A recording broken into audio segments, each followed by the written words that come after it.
सुबह से guys bore हो गया हूँ मैं। तो गाइस जान में भी आ गए हम, गाड़ी रख दी है मैंने यहाँ और अब चलते हैं। दूर है यहाँ से थोड़ा, तो चल के जाना पड़ेगा। और भाई कुछ शूट नहीं कर पा रहा है क्योंकि चार्जिंग बहुत तेज़ खा रहा है, पता नहीं क्या हो रहा है। चार्जिंग नहीं है बिल्कुल भी। घर पे आ गए और शूट कुछ भी नहीं कर पाया भाई हम। मेरा 8 या 9 बजे मेरा मोबाइल स्विच ऑफ हो गया था, तो भाई शूट तो नहीं कर पाया मैं।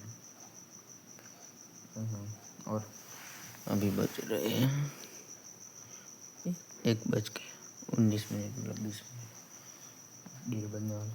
तो भाई मेरा मोबाइल स्विच ऑफ हो गया तो मैं शूट नहीं कर पाया।